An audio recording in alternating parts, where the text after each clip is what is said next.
നമസ്കാരം. മലയാളി വാർത്തയിലേക്ക് സ്വാഗതം. നടനും മുൻ എംപിയുമായ സുരേഷ് ഗോപി മാധ്യമ പ്രവർത്തകയോട് അപമര്യാദയായി പെരുമാറിയെന്ന കേസ്, ആ കേസുമായി ബന്ധപ്പെട്ടുള്ള ചില വിവരങ്ങൾ പുറത്തുവരികയാണ്. മാധ്യമപ്രവർത്തകരുടെ പരാതിയിൽ സുരേഷ് ഗോപിക്കെതിരെ ഗുരുതര വകുപ്പുകൾ കൂടി ചേർത്ത് പോലീസ്. കുറ്റപത്രം സമർപ്പിക്കുന്നതിനിടെയാണ് പുതിയൊരു വകുപ്പ് കൂടി അദ്ദേഹത്തിന് മേൽ ഇപ്പോൾ ചുമത്തിയിരിക്കുന്നത്. IPC 354A14 വകുപ്പുകൾക്ക് പുറമെ 354 കേരള പോലീസ് ആക്ടിലെ 119A വകുപ്പുമാണ് പുതിയതായി ചുമത്തിയിരിക്കുന്നത്.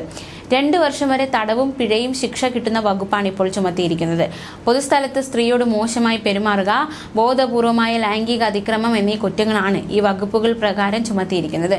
പൊതുസ്ഥലത്ത് സ്ത്രീയോട് മോശമായി പെരുമാറി എന്ന കുറ്റമാണ് 119A പ്രകാരം സുരേഷ് ഗോപിക്കെതിരെ ചുമത്തിയത്. നടക്കാവ് SI ബിനു മോഹനാണ് അന്വേഷണ ഉദ്യോഗസ്ഥൻ. ഒക്ടോബർ 27-ാം തീയതി കോഴിക്കോട് തളിയിൽ നടന്ന ഒരു പരിപാടിക്കിടെയാണ് കേസിനാസ്പദമായ സംഭവ വികാസങ്ങൾ അരങ്ങേറിയത്. ഒരാഴ്ചയ്ക്കകം കുറ്റപത്രം സമർപ്പിക്കാനായിരുന്നു തീരുമാനം. പക്ഷേ നടന്നില്ല. നവകേരള സദസ്സ് കഴിഞ്ഞതിനാൽ കുറ്റപത്രം കോടതിയിൽ സമർപ്പിക്കാനുള്ള നീക്കത്തിലായിരുന്നു പോലീസ്. സംഭവത്തിന്റെ വീഡിയോ ക്ലിപ്പുകൾ പോലീസ് പരിശോധിച്ചിരുന്നു. ഒക്ടോബർ 27-ന് നഗരത്തിലെ സ്വകാര്യ ഹോട്ടലിൽ മാധ്യമപ്രവർത്തകരോട് സംസാരിക്കുന്നതിനിടെ മാധ്യമപ്രവർത്തകയുടെ ശരീരത്തിൽ സ്പർശിച്ച സംഭവത്തിലാണ് ഈ ഒരു കേസിലേക്ക് നയിക്കപ്പെട്ടത്. ഈ ഒരു കേസുമായി ബന്ധപ്പെട്ട് സുരേഷ് ഗോപി നടക്കാവ് പോലീസ് സ്റ്റേഷനിൽ ചോദ്യം ചെയ്യലിന് ഹാജരായിരുന്നു. ഈ ഒരു കേസിൽ 17 മാധ്യമ പ്രവർത്തകരുടെ മൊഴിയെടുത്തു. സ്വകാര്യ ഹോട്ടലിലെ ജീവനക്കാരുടെ, സെക്യൂരിറ്റി ജീവനക്കാരുടെ മൊഴികളും രേഖപ്പെടുത്തി.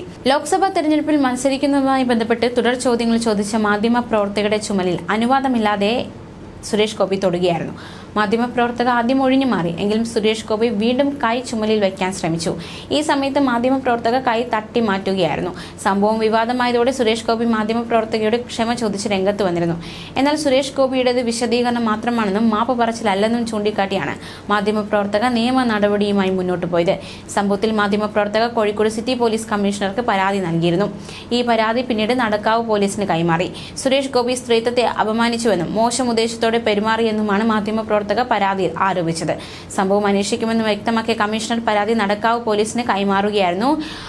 മാത്രമല്ല, നടക്കാവ് പോലീസ് സ്റ്റേഷനിലേക്ക് അദ്ദേഹം ചോദ്യം ചെയ്യലിനായി ഹാജരായിരുന്നു. അന്ന് ഒരുപാട് സംഭവ വികാസങ്ങൾ കേരളം കണ്ടതാണ്. അതായത് വലിയ രീതിയിലുള്ള പദയാത്രയൊക്കെ ഉണ്ടായിരുന്നു. ചോദ്യം ചെയ്യലിനായി സുരേഷ് ഗോപി എത്തിയപ്പോൾ നൂറുകണക്കിന് BJP പ്രവർത്തകരായിരുന്നു മുദ്രാവാക്യ വിളികളുമായി പ്രതിഷേധവുമായി നടക്കാവ് പോലീസ് സ്റ്റേഷന് മുന്നിൽ വന്നത്.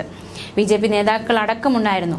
സുരേഷ് ഗോപി വരുന്നതിന് മുമ്പായി രാവിലെ നടക്കാവ് ഇംഗ്ലീഷ് പള്ളി മുതൽ പോലീസ് സ്റ്റേഷൻ വരെ BJP സംസ്ഥാന അധ്യക്ഷൻ K. Surendran, Shobha Surendran, MT Ramesh, PK Krishnadas തുടങ്ങിയ നേതാക്കളുടെ നേതൃത്വത്തിൽ നൂറുകണക്കിന് പ്രവർത്തകരായിരുന്നു പ്ലക്കാർഡുകളും ഏന്തി പദയാത്ര നടത്തിയത്.